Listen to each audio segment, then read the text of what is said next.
Boom shakalaka, you are not going to believe Bitcoin and cryptocurrency's next move. Stay tuned.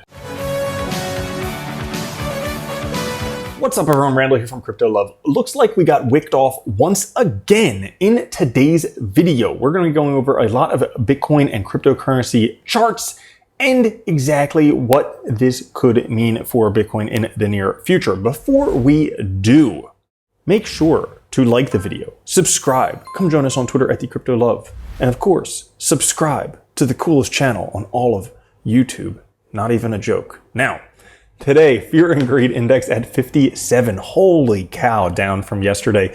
We went from bright electric green to kind of puke green to like mustard diarrhea yellow. And we're getting pretty close to neutral territory. I would already call this neutral territory, but we are not yet at neutral territory, just hanging on the border of mustard diarrhea yellow greed. The overall market down another 3.5% today. Bitcoin at 61,413, Ethereum at 2986, BNB at 548, Solana 130, XRP 49 cents, Toncoin 599, Dogecoin 14 cents, and Cardano 44 cents. And Bitcoin, take a look at this. Finding support temporarily at the 61.8 fib level right here, but headed in the direction of the 50 fib level where it meets with the 100-day moving average, this green line right here, potentially around $58,000, which is the short-term holder cost basis right now, which some people say, as we'll see, if it breaks here, things could be looking bad. Now, the only redeeming quality of this entire chart right now is this little rocket ship down here. This was my Bitcoin halving price prediction back like a year ago. So we far surpassed that, which is good news. But who knows if the price will actually retrace all the way there before we reach the halving. Now, Willy Woo saying that here's how the markets look. Right now, 58.9 short-term holder support. If this breaks, we move to a bear market. Hopefully it won't break.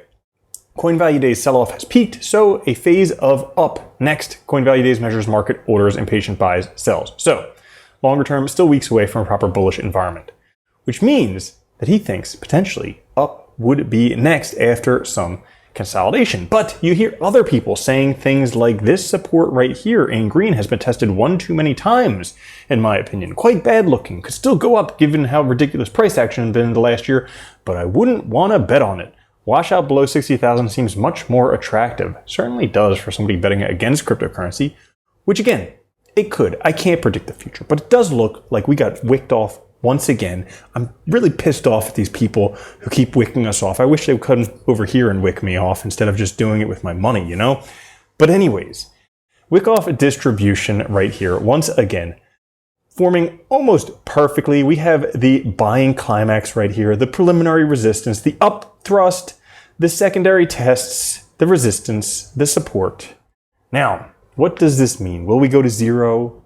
Are we going to zero? Are we supposed to moon with the halving? Well, if we take a look right now, Binance Bitcoin USDT liquidation heat map, a lot of new longs on leverage opened up, which could likely liquidate them as well. As a matter of fact, should the price keep going down, should it drop below the short-term holder cost basis of $59,000, dropping to the next level where we have support, roughly $50,000, would trigger over $15 billion in liquidations on Binance alone.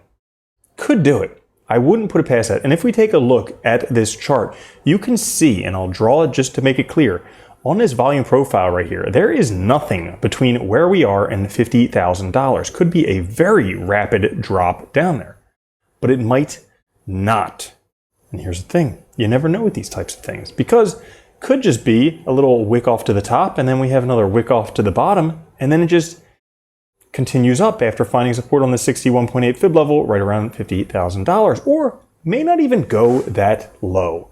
You have to zoom out every once in a while in case you're a lettuce hand or you have lettuce hand tendencies. You can go to your therapist and just say, I have lettuce hand tendencies, help me very much, I need help, thank you. But here's the thing, zooming out, we are right here. Now, granted, we may not be the first cycle, we may not even be the second cycle, But the third and the fourth cycle, look at where they go. Yeah, sure, there's a possibility they go down a little bit with a COVID crash if we have World War III and, whatever else. But more than likely, they're going up over the next year or two. So you have to figure, where do you fall in this scenario? Maybe a little patience is warranted, but things got a bit frothy there, and after frothiness comes a bit of a wipeout. Now, as of right now, the Bitcoin CME Futures Daily has fallen right to the super trend dynamic support you can see right here in green. Does it hold? Great question. Well, the last sell signal right here, when this turned sell, marked the bottom of the most recent correction right before the uptrend that we were in. So could this be the bottom once again when everybody on Twitter is yelling, the sky is falling, we're going lower? Could this be the bottom? I don't have an answer, but it's possible. Now, we also take a look right here on a macro perspective. These are 2-month candles for Bitcoin. It shows Bitcoin right on track and that the cycle top is far from being reached. We just recently had a bullish cross of this MACD right here. We've only been in green for 2 candles so far, which based on any other cycle means there's a lot longer up to go. As a matter of fact, 10,000% profit in 2012, 3,000% profit in 2016, or 700% profit from where we are right now in 2020. So there could be a potential upside. Right now, Bitcoin's stochastic indicator also dropping down into oversold zone, suggesting that consolidation has happened and it's ready for another up move, which happens right after we drop to this oversold zone on the stochastic RSI, which means potentially we may be headed for the next leg. However, don't go 100x long because the price could go down, especially with that huge long liquidation sell wall. Now, for altcoins right now, we kind of have the same thing happening once again. This insane fractal from 2017, from 2021, and once again repeating now. This is exactly what happened before every massive alt season. Yes, it's scary, but potential upside scenario. We have this giant cup, we have breakout and retest above, and then once that happens, just giant launch upwards. That's where things could be headed, because right now altcoins are testing once again the weekly EMA 20, this blue line right here. You can see in bull runs, they test it a lot, oftentimes right before very dramatic upward moves. Right now, testing it once again. You gotta ask yourself, are you a lettuce hand or are you a diamond hand, or do you have fleshy human hands like me? So that's all for today's episode. If you enjoyed it, like the video, come join us on Twitter at the Crypto Club, and of course, subscribe to the coolest channel ever. Not a joke. Catch you guys later. Have a good one. Love you. Peace. If you don't think Bitcoin's going to $1 million a coin and then $10 million a coin, you're already a loser. From now on, if you don't own Bitcoin, you're a moron.